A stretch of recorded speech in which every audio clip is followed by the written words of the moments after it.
Steve, you have friends. People like you. Good evening, Just everyone. a little bit. Thank you so much for coming out to support our friend, family member, and author, Stephen Williams. I'm so excited to be here to help get to know him better and learn more about the book. So Stephen, I'm going to ask you a bunch of questions, but just wanted to share something quickly. I'm not sure if other friends have experienced this at all. First time reading a book where I know the author. I haven't read the third book, but I read the first one. And I can't stop thinking about you reading the book. We've known each other for 10 years. So I'm rooting for you. I'm reading the first paragraphs. I'm like, I can see the movie. I can see the movie. I can see the angle. It's going to go down because you're so descriptive. And then there's some violent parts of it. I'm like, has Stephen haven't unpacked some child trauma that he doesn't know about? And I'm thinking, this is a fantasy, Patty. Chill out. Just read the book. Enjoy it. But I think about him the whole time. So it's so weird. Stephen, for those who don't know you here, can you tell me a little bit about yourself? Yeah, thank you. Yes.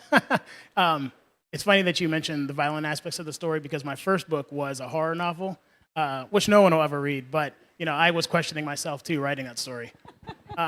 But yeah, no. Obviously, I think everyone is familiar with who I am at this point. But my name is Stephen Williams. I am an author, and I'm trying to just get people to be more aware of the stories that I write and share them with folks and solicit their feedback. From book 1 to book 3 now, my process has changed a little bit. So, I'll share more of this during the dialogue here, but that's sort of me in a nutshell. Married to a beautiful woman who's sitting back there, Danielle. Yep, I got a lot of friends here. My parents are here. My in-laws are here. So just happy to be supported by y'all, and of course Patty, who's willing to do this. So, Stephen, tell me, how did we get here from the first book to now? Process, exciting, happy process, painful? Tell me about it. Yeah. So, my writing journey, I think, actually starts way back when I was a kid, and the first story that I can remember writing, a complete story. So I would start and stop, but the first story that I completed was when I was in elementary school, and it was about the 3 little pigs and their 4th brother named Evil Ethan, who was trying to take over the world. And I remember just completing that story and knowing that this is something that I would want to do for a long time. And I always wanted to then write a novel. That was a short story. And it wasn't until my first job out of college where I was the manager of this parking garage in Pittsburgh, and my brother knows this because we were living together. And I wasn't really feeling that job, surprise, surprise. But I knew that I had plenty of free time being the manager of a parking garage, and so I started bringing my laptop with me to work so that I could, write a story. This is something I always wanted to do, and I didn't want to rest on my laurels. And I was able to complete that story, and that was the horror story that I mentioned before. So that book obviously did not get published. No one's ever heard of it, and I guarantee you no one here will ever read it. But what it did help me was establish a habit for writing and completing the novels. And so I did that over and over and over again, and eventually I got a job a little more in line with what I wanted to do career-wise. I was working for the House. That's where I met you. And I started to think about how politics kind of could weave its way into a story, and I didn't come up with anything groundbreaking. So my next story was science fiction, and it was heavily informed by what I was seeing at the House, and just in politics in general. But it came off very you would look at me and think this guy ripped off Star Trek. So I dabbled in that for a while, and then it wasn't until 2019 that I wrote Skadi, which is the first book, and that was after having did horror, then did science fiction, more science fiction, and then finally fantasy. But fantasy was what got me through the door with a publisher, and Sunbury Press was the publisher, and they sent me an email bank asking for the entire manuscript. So just a little bit of insight into the process. You solicit publishers or agents by sending out query letters, and the first chapter or two of your stories, and I would always get, no's for all the stories. I even did that with the horror story, but I'd always get no's or just no answers at all. And one guy in particular, I remember it was about one of the science fiction novels, and he wrote this like scathing review of the story, and pretty much, mouth is dry up here, pretty much saying like, you're an idiot. Like, what are you talking about? Like, it was bad. But I didn't let that stop me. I said, okay, there were some like nuggets of wisdom in what he was saying, even though it was harsh, like there were some truth to what he was saying. And that's what I chose to focus on. But that was also like an eye-opening experience too, because I don't have a formal background in writing. I didn't go to school, like I'm not an English major or anything.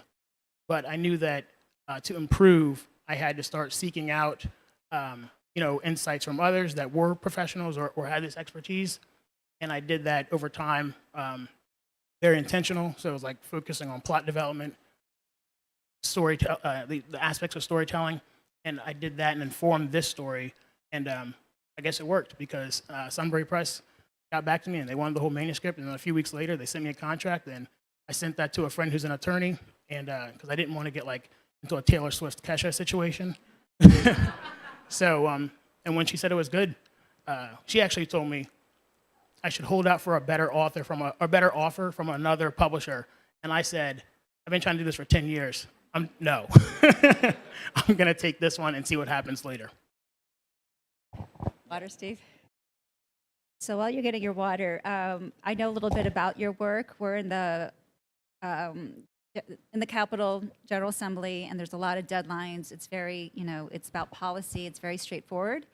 So, Stephen, when you leave the building and you have to start writing, how do you shift from policy to the creative space? Like, how do you get yourself into that space where you can write science fiction? Yeah, that's a good question. And sometimes, maybe I shouldn't divulge this, but there is no shift. I got in trouble when I was working at the house because I was writing during the day.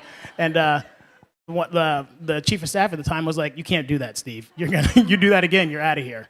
So I stopped. But so I do try and shift gears once I leave.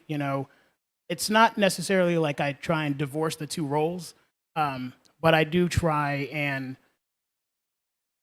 shift my focus. So once the day is over, I'm done being policy, legislative, government Steve, and I can start being, I hate to call it like creative Steve, but like I try and shift over to focusing on, what makes for a proper story, what are people interested in, what am I interested in, and leave the legislative stuff, kind of at the door, because that can be pretty intense. Like, obviously working in, government and stuff can be very intense. So this is almost an outlet for me to not have to deal with that.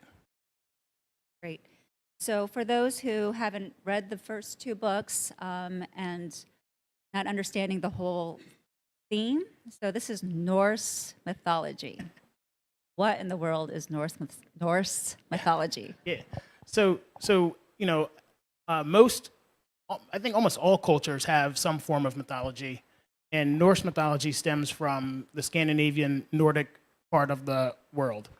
And the reason, obviously, I'm not from Norway or Iceland, but some friends of ours that are here presently, and my wife Danielle, we all went to Iceland in 2016. Yeah. And Heavenly was just there too, yes.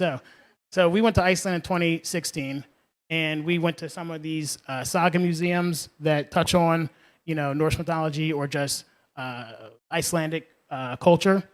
And it was there that I was like, oh, this is kind of neat. It's pretty cool. I was already familiar with like who Odin and Thor was because I think most people have seen a Marvel movie, but seeing the true mythology from the perspective of Iceland and from their museums and the way they kind of covered it, that was pretty interesting for me. And then when we came home, because we got engaged there also, Danielle and I got engaged in Iceland, we were trying to figure out where we wanted to get married here that met our budget and met our aesthetic taste, which those two things weren't aligning, and Danielle suggested that we go back to Iceland for our marriage for the wedding. And so we did that, and surprise, surprise, it's actually more affordable to have a destination wedding with like 20 people in Iceland than to have a larger wedding here in Harrisburg. So, and for a whole week too, so we did that, and again, hit up some of the saga museums. And so those two experiences and seeing how much Iceland as a country, like interestingly enough, was impactful in my life. I knew that when I had this story that I wanted to tell, I knew what lens I had to tell it through, which was Norse mythology. And also, this might be like a bit of a cop-out, I knew some people were already semi-familiar with Norse mythology, so that if they're going to pick up a book by an unknown author, there might be some familiarity and context for them to grab onto. So, yeah, that's how I arrived at Norse mythology. So obviously the book has to be pretty descriptive to really be, so the reader is immersive into the story. When you were in Iceland, were you journaling or were you taking pictures and writing down descriptions? Like how did you bring it to life? Yeah, Danielle will tell you that I do not put my camera down when, in fact, my first trip abroad, I remember even like sort of reflecting on this, that I almost experienced the countries through the camera, and I thought, I feel like I missed these countries because I always had my camera up in front of my face, and so when we were in Iceland, like I still kind of am that way, but I try and be more intentional about experiencing the places that I'm at. So I'll put the camera down. But I did record this journey. I journaled the experience every day religiously. So I would get home and I'd be like, okay, we went to, this waterfall. This is what I was thinking. This is how I felt being there. And I have that journal at home. It's a leather-bound journal. It comes with me on every trip. And so yes, to answer your question, I kind of got a feel for where I was at. And as best I can, I use that to describe the settings of these stories. So Skadi is the main character in all three books. Can you explain who she is? Yeah, sure. So Skadi, first and foremost, like her front-facing descriptors are that she's a Viking, she's tough, she's a warrior. She's trying to fight the good fight and live in this like world that's can be violent, but and test you. But her like the underlying elements to her is that she's someone who is trying to improve the world that she lives in, and make it a better place for not just her son, which is in the first book what she starts out trying to do. Her focus is on like trying to make the world better for him, but the journey for her, and maybe this is a little bit of a spoiler, but the journey for her in the first story is to recognize that that's not enough if you're going to really try to improve your world. Like you need to go at it from how can I make this place not just better for my child, but for everyone else's child, and use that to drive you. And so to describe Skadi as a character, she's a tough Viking and badass, but underlying, she is someone who is really trying to improve her world despite how difficult and tough the world is to live in. So as I was reading the first book and overthinking about you as my friend, which was so annoying, I was thinking, and I kind of know a little bit of your family members, describe some of the strong women in your life, and maybe was that some inspiration to the character?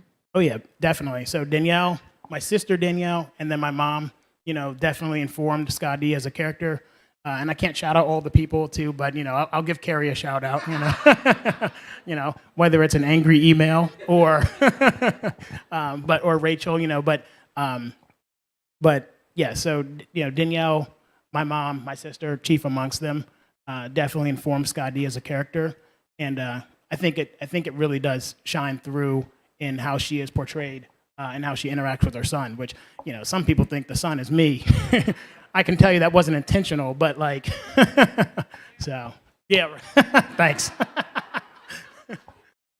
So thank you for picking a woman, a badass, as your main character, Stephen. We really appreciate that. Is fantasy your favorite genre to write in? You know what? I don't know, because it's hard to answer, because it's what got me to this point. I had dabbled. Like I said in the beginning, my first story was a horror novel, The second few stories were science fiction novels. And then I switched gears again and jumped to fantasy. And fantasy is what was what what allowed for me to kind of accomplish what I had set out to accomplish many, many years ago. So I always wanted to be traditionally published, and meaning that somebody else has to put their money up to make this work. Sunbury hires the editors. They do normally hire the cover artists, though in this case, I found my own person because I liked his art a little bit better. But they put their money up to make this book get into the world. They have the distribution, and they make all that real. So, and fantasy is what got me there. And I really do like Skadi and some of the other characters that are in these stories. So I want to see her story complete. So there are 6 books planned for this series, but I do know that once I'm done with this series, I think that I will want to shift gears again and explore other genres. I've been toying with this thriller. I haven't written it down, but I have something kind of cooking in my head. And so that might be where I go next. And give people, because, fantasy is also super niche, right? So it's not for everybody. Not everyone's going to get on board with the idea of like a Viking fighting a monster and slaying dragons and stuff. And that's okay. But, I want I want to be able to explore different areas with folks, that might be their thing. Great. The producer for The Sixth Sense, M. Night, is it Shyamalan? I was reading how he would deal with rejection. And the way that he would do that is that, okay, they don't like a part of me, which is a writer, but I'm a great dad, I'm a great brother, I'm so much more than what I'm being rejected for. And I thought that was really inspirational. And Stephen, you make this look really easy. It looks like you wrote it and you're published. What kind of challenges did you face? And then how did you keep going to keep getting those rejection letters? That was tough. How did you keep going? Yeah, so that's a that's a good question. I say this jokingly sometimes, but I think I actually mean it. My only real skill is persistence. I do a whole bunch of different things, but it's only because I'm like super hyper persistent in making sure that I can do that. And so I think that's sort of what got me through the rejection after rejection after rejection, and then that super harsh rejection from that one guy. I think that's like, and that's a learned trait. Like I think you can learn to be persistent. I think you can learn to be someone who doesn't give up despite people telling you no. And I knew that with all those no's, maybe there was an opportunity for me to improve my own writing. I think that's something that can be lost on folks. Like, just because someone says no doesn't mean that they are saying no to you as a person. They're just saying no to what you've crafted at this point in time. And so, I took those rejections as opportunities for feedback. And, I said it earlier, I shifted gears in how I approached writing. I started looking up, the elements of proper character development. Now, I used to walk to work when I was a little less lazy, and I would listen to Audible on, creating different characters. And I would let that inform, what I would inevitably be writing. And so, part of me is like, Danielle might agree, and sorry, and I hate to keep calling her out, but she's like, some people might say I'm full of myself, but I think you need some of that personal drive to keep going. You've got to believe that you can do this if you're gonna get it done. And a lot of people are gonna tell you no. You have to be the person that's telling yourself yes at all times if this is something you're truly pursuing. So do you think your writing has improved from book 1 to book 3? Oh yeah. Oh yeah. Part of that is, so like I'll explore the process a little bit, right? So you write this book, you seek feedback, from folks. So the first book is like your first draft, and then you get what are called advanced reader copies, right? And you send those out to folks to solicit feedback from them. Now, friends and family might say, "Oh, that's great," or "That sucked," but what are you supposed to do with that? You can't do anything with that information. So, what I did was very meticulous. I created actually a survey document that captured certain types of information that I needed that I thought would better inform the story. So, like, what did you think about dialogue? What did you think about pacing? What did you think about the conclusion of the story? You know, since this is a series, are there elements in this second or third novel that don't align with something that happened in the first story, so that there's continuity between the series, right? You know, I might forget something that happened in the first book, and then it's like, why is that character still alive? Didn't they die 2 stories ago? You know, so making sure that there's continuity in the series. So you send all those out, and then solicit that feedback. So actually, I think I lost track of the question, but but anyway, that's the process for me and for informing my stories. And so, you know, the question again? If you improved your writing from book Oh, one yes, to book sorry. 3, and you said yes. Yes. So anyway, so improved at writing, did not improve at interviewing. So, you know, but so that process has helped me to become a better writer. But then what really helped, because that's still like a selected group of people, that might be 10 folks who are willing to step up and do that, which, I mean, it's a big ask because you're asking them to read an imperfect draft of your story, which is going to really be kind of bad. But then once the book's out there in the world, you know, you're getting feedback from people who can be total strangers, and they're going to give you their honest take, you know? And so letting that also inform the process and recognizing where there were deficiencies. And one of the biggest things that I kind of took away is, in terms of like negative feedback on the first story, was some of the text and dialogue felt too modern, right? Like the dialogue seemed a little too modern for the setting that it was supposed to be. And so, you know, that was something that I had not picked up on from any of the ARC feedback that I'd given to people. No one had mentioned that. I obviously did not catch it. So that is something that I tried to address moving forward. You know, it's not going to be perfect. You know, I don't speak Old Norse, but you know, so but once you have that book out in the world, and it's beyond just friends and family, or, you know, folks that are local to you, and you start getting that real feedback, then you know where your deficiencies are as a writer, and you can start to work on those. And so putting the first 2 books out there really let me see, you know, what I needed to work on. And I think I addressed those in this book, and then I will in the books that follow.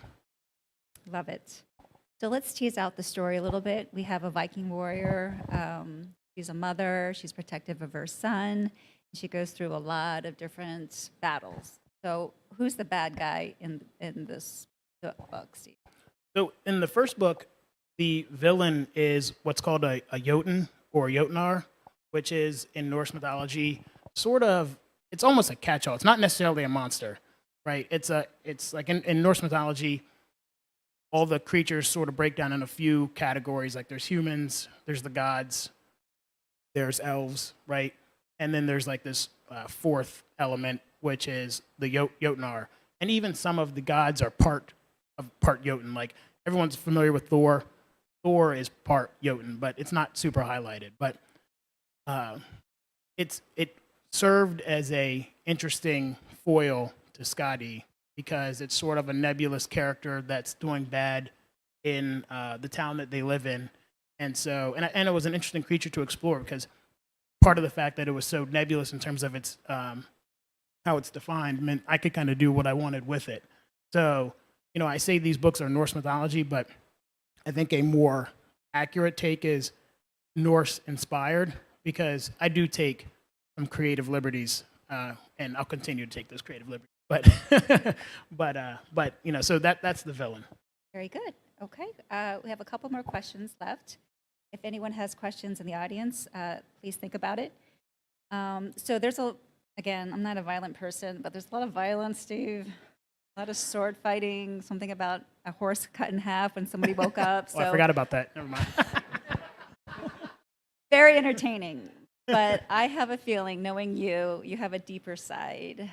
Can you tell me what the underlying message might be with all of this? Yeah, absolutely. You know, so even as you could write the most violent story in the history of the world, and it will still only be half as violent as what goes on in the real world. And so, the stories are meant to sort of not necessarily mirror, but be a model of the real world.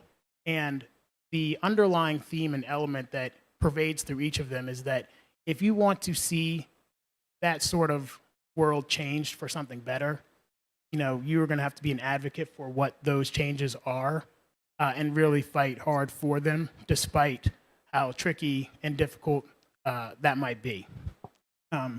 Yeah, so that was my most succinct answer. My last question is there any advice you would give to aspiring authors? Yeah, absolutely, absolutely. I think, for authors, for folks that have any sort of creative endeavor, like I said, I mean, the thing is to be persistent and to be your own best champion.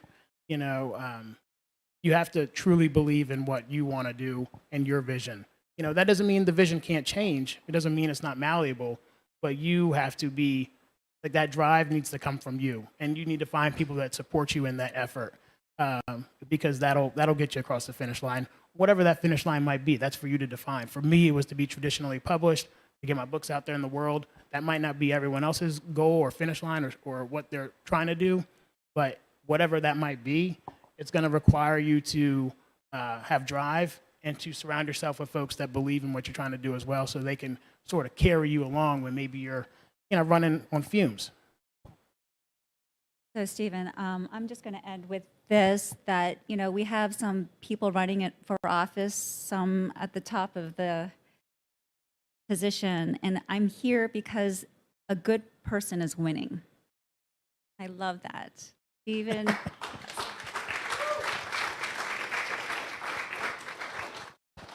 He has been consistent over the 10 years I've known him, just bright, hopeful, just a good guy through and through. So we are so proud of you, Stephen.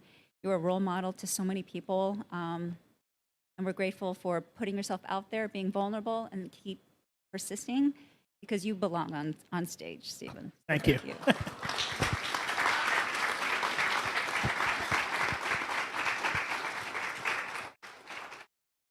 We are going to open it up to questions from the audience. So if you have a question, feel free to raise your hand and I'll come out around with a mic. Hi. We touched on how writing a novel can be a form of therapy, and how bits of yourself may or may not end up in the story. So with publishing a novel probably being a pretty vulnerable process where you're kind of revealing parts about yourself, is that hard for you? And if it is, how do you deal with that? No, that's a good question. And, I think, like, when I'm coming up with these stories, I'm not actively putting myself into them, but I know that still finds its way in there. And I think there was some recognition of that, knowing that, like, I'm not going to intentionally say what maybe my traumatic experiences are, or what kind of, where my head's at when I'm coming up with certain elements of a story, but I do recognize that that's going to be in there in some capacity. And I think for me, and this might not be for everyone, I was just okay with that. I was okay with people knowing, and maybe they might not even see it because it's like it's a high fantasy Norse story. They're like, what connection does Steve have to that? But I think there was just some kind of sense of being okay. And I think, I don't know who said this. I'm bad at quoting other people. But I did read once that, all stories find some element of the author in there. Some people are more intentional about it, like they actually create a character that is them, and others, they just find elements of themselves in the stories. I think I'm the latter. But yeah, I think for me, it was just recognizing that that's probably going to happen and just being okay with what people think. Hey, Steve. Oh. Hey, Steve. I was wondering, was there any topics that were like difficult for you to write about from a standpoint of like the audience not being prepared for it, or like it being triggering for you? Yeah. No, that's a good question. So, I did debate internally, like, Patty made a joke about the story being violent. I was like, how much is too much? Like, what do you need to do to tell the story you need to tell without shifting into it being like obscene or gratuitous, or like unnecessary, right? I do love the Game of Thrones books, but, I know also that they're hyper violent, they're very grotesque, and they can be a turnoff for a lot of people. The books are great, but I recognize that that's, all the elements of those stories might not be necessary to actually still tell that story. So I was thinking about that when I was writing my own stories. I'm like, I don't need people reading this and then thinking that I need to see a shrink. Like, but I did want to I wanted to convey enough so that folks could get a sense of what this world is like for the people that live in it and why they need to go about trying to change it for the better. So, yeah, so it was an internal debate. There are scenes that I remember end right before the bad thing actually happens because I knew that leading up to it was enough for the story to be conveyed, And then other times, like if they're in an action sequence, I'm not going to cut away just because it might get violent. Like, people are in here, you're getting into a fight, like it's an exciting, flashy part of the story. Let's have it all. But I did have those internal debates when writing the stories. Hi, Steve. My question, I'm happy that you said that you're strong, that you're very good at being persistent. That persistence obviously kept you shopping for a publisher versus self-publishing. Yep. Basically, what made you decide to do that, even after the nasty rejection that you? Yeah, I think, for me, and this might just sound selfish or whatever, but it just was like a personal validation. Like I knew that, what I was striving for was a book that someone else felt was worth them investing their time and energy and money into. Like I knew that for me, that was I made it. That was a signifier that this story I had improved to a point where I felt like I'm not George R. R. Martin yet, I'm not Stephen King, but I had improved to a point where someone else was willing to step up and invest in it. And I think that's not everyone's journey. Sometimes the persistence might just be completing the story, because that in and of itself can be a slog. Like, you come home from work and maybe you have a kid or, whatever, and it's like, then you got to take time to go put words on paper, and that can be, that can beat you up, especially if you are willing to really share, personal aspects of yourself in that story. That adds another layer of intensity to the process. But for me, I just knew from like day one, I'm like, I want to be traditionally published. I want to get this book out into the world. I want somebody else to pay for it. And so I just constantly kind of worked at it until that happened. Thank you very much. My question is, in your writing process, what is the most difficult part for you, and what is the most rewarding part? Maybe has that changed at all from the first book? Yeah, no, that's another. These are some good questions. A sharp crowd. The most difficult part, I think, at least in the first story, was coming up with an idea that I thought could bear fruit and actually produce like a novel-length story, right? So not all ideas can do that, or maybe not all ideas from a single person can do that, but in the first story, that was the most difficult part. And then for the first story, the most rewarding part was just getting that email from Sunbury saying, hey, here's your contract. Like, but now, so it has shifted a little bit, right? Now the most difficult part is, as these characters evolve in these stories, they have different experiences, and, sometimes it can feel like their journey has completed. And so the difficulty can be in recognizing that this is a series, and how do you continue that journey without it feeling artificial? And how can you test these characters in new ways without it feeling repetitive? So that can be some of the more difficult aspects now, especially considering I know that I have in my head this is a 6-book series. So so continuing to pressure and test these characters in ways that feels new and doesn't feel repetitive, that can be some of the difficulty. And the new rewarding aspect is this, you know, having experiences like this, talking with people that have liked the story, you know. So, you know, when people have read the book and they give you that positive feedback, you know, I have recognized that I'm probably not going to be rich off this anytime soon. I'm not saying it won't happen, but, you know, but talking to people that have enjoyed the stories and they ask you questions about the characters and why they made certain decisions, and, you know, that is now the most rewarding aspect of it. And yeah, it's awesome. That's an awesome feeling and experience. Hey, Steve. First off, excellent job, and thank Thank you you. for putting this together. Secondly, one thing that I'm interested about is as you develop these characters and write through your books, is there something that you're learning about yourself, your values, and the way that you see the world as you continue to develop and write this series and other series? Yeah, damn. Let me take a sip of water first.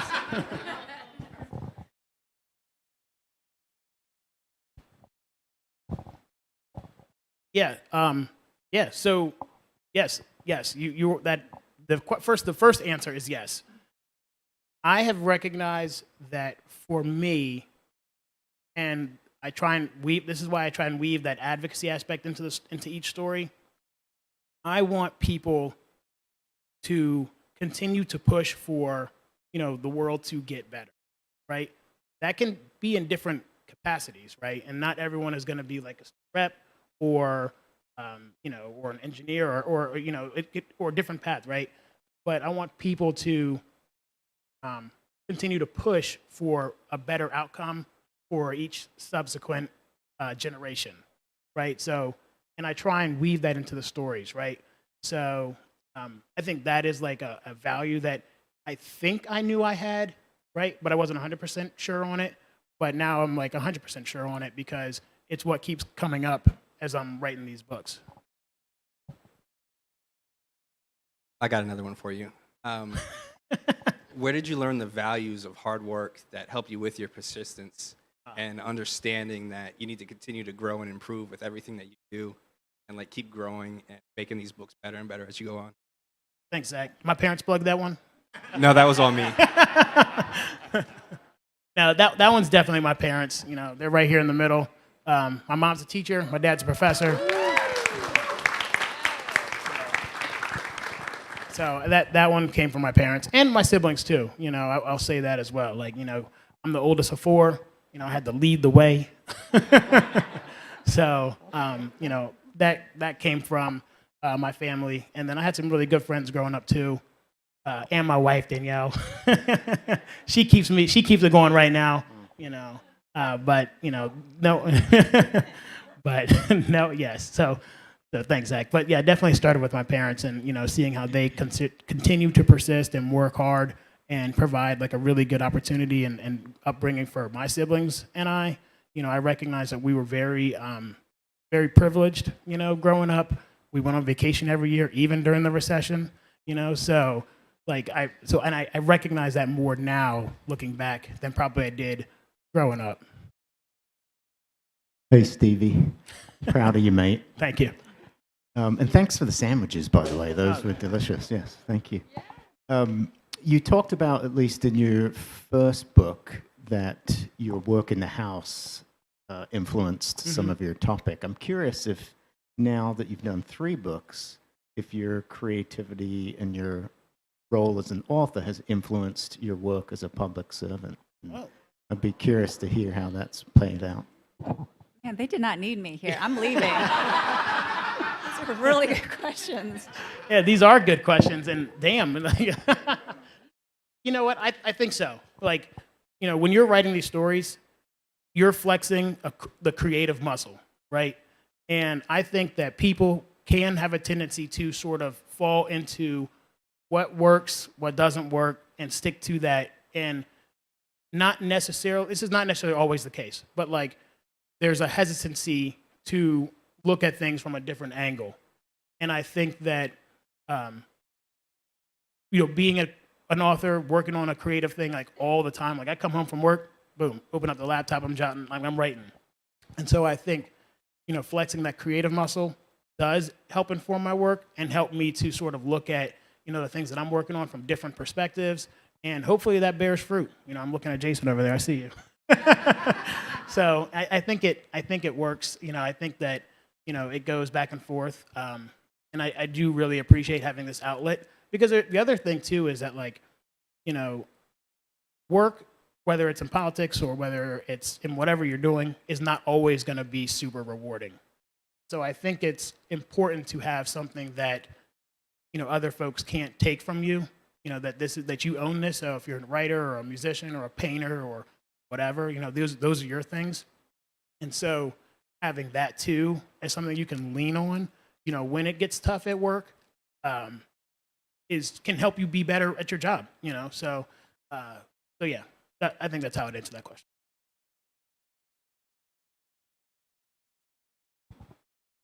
Hello. What was it like writing through a female lens? That's another good question. Yeah. So I'll say this. I didn't set out to try and like capture the female experience, like the woman's experience, right? I didn't think that I even could, right? I'm not the person to write that way. I wouldn't be able to do it justice. And so what I set out to do was tell a story about, improving the world, and then just make the main character a woman, because I thought that would be more interesting. And in this sort of genre, like the subgenre of fantasy that this is called sword and sorcery, the protagonists are usually males. So, in an attempt to subvert that trope or that sort of played out aspect of the sword and sorcery subgenre, I flipped the script and made the main character a woman. But yeah, I didn't even try. I'm like, look, I'm not gonna do it justice. I'm not trying to get canceled, so I just, so I just wrote the story, and I think I wrote it in a way that, like, the main character could be a man or a woman. It's because the focus is on, making the world better, fighting these monsters and doing that good stuff. So that I tried.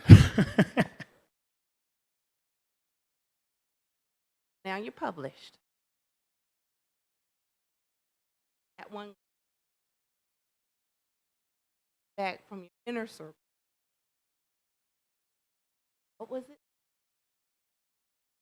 Positive review and first negative. Yeah, no, it was an interesting feeling. And it's weird because I got way more positive feedback than negative feedback. And I don't know if this is like a human flaw, but you harp on the negative feedback. Like, I remember like a whole ton of positive feedback. I'm like, it's literally like almost universal. Like, people are like, oh, this story's great. I liked it. I read it. I had a good time. And as soon as one person was like, nah, this was trash, I was like, fuck. Sorry, I almost cursed. I was like, I like honed in on it and like just couldn't like I couldn't stop thinking about it for a while, because then it made me question like all the positive feedback. I'm like, are people just kind of yanking my leg here, or like, why is this person right and everyone else is wrong? But then I did a little bit of self-reflecting, and I recognized that I was harping on the one negative and not the 20 positives, And so I just kind of I said, Steve, forget that guy. Think about all the people that have provided positive feedback and kind of focus on that. And it was a weird. The low from the negative was deeper than the high from the positive, until I tried to rethink how I approached it. Oh yeah. Yep. And also some of and here's the thing too, like the negative feedback, some of it was just, I tried to contextualize it too. Like, it was this person didn't like the genre. So part of me was thinking, well, then why'd you even read it? but sometimes there are negative feedback. Like I told you earlier, the folks that said that the dialogue felt a little too modern, that was real, that was helpful feedback, and that's something that I can apply to, my next few stories. So what's next? What's next for you? What's next for Skadi? Oh, snap. Well, I do have a fourth book written, so a fourth one that happens after this. I'm editing it, but, fun fact, we are having a child in October. So, yeah, So, between now and when that book is up ready for something like this, it might be a little while. But, that book is the next story, and then there's 2 more after that. So, and I'll try and space it out. I don't want people to get tired of me, but I want to keep people entertained. So the next few books are going to continue in this series. But I think afterwards, I would like to shift genres. And, I will say this, outside of writing novels, the one other thing that I've always wanted to do was make a movie. And I know that is a whole nother hill to climb, right? So I just finally made it into this world. But, I do like to create new challenges for myself and create new goals. And so, one day, maybe, we'll be having this conversation, and Steven Spielberg will be interviewing both of us. So, I think like that would be my long-term goal. But yeah. Here. Hey. Hey. Hopefully an easy question. Can we get a freaking pronunciation guide? I got you. Book number 4 will include a pronunciation guide. Sometimes even I struggle. I'm like, how do you pronounce that word? We have time for maybe 1 or 2 more questions.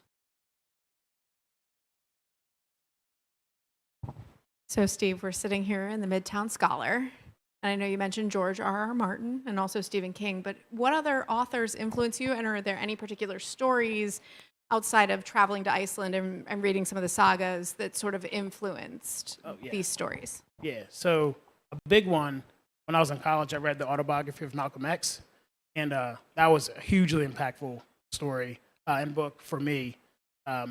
Also, Kitchen Confidential, shout out to Anthony Bourdain. That was another hugely impactful story for me. And Alex Haley, who wrote Malcolm X's book, and Anthony Bourdain, both phenomenal writers. But in terms of like fantasy, Neil Gaiman, I'm big on Neil Gaiman.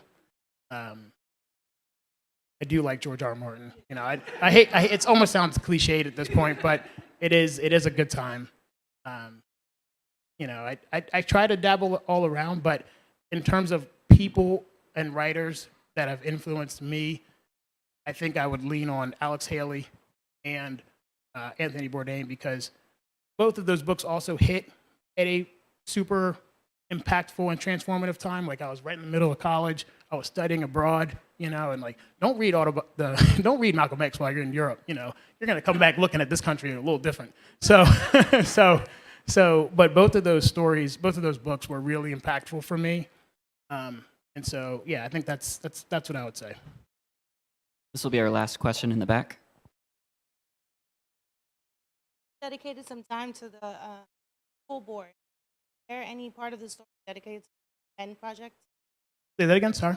Was there any part of the stories dedicated to or inspired by the William Penn? Not so much, but there is an aspect of the story that touches on the school board. And I dedicated this book to Jim Thompson, who is currently on the school board. I didn't know him before I ran, but I got to really know him while serving.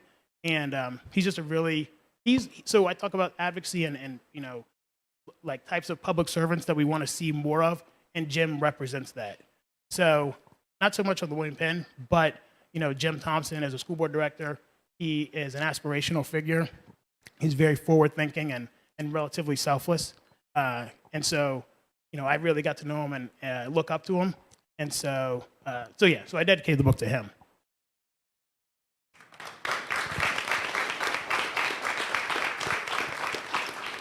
All right, we've got to wrap up. Thank you to Patty. Thank you to Stephen. Can we get one more round of applause?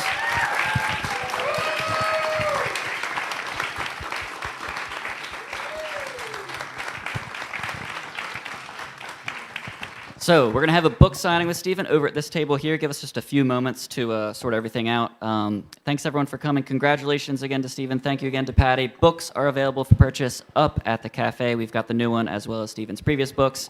Thanks again, everyone. Have a good night. Thanks, y'all. Thank you. Appreciate you.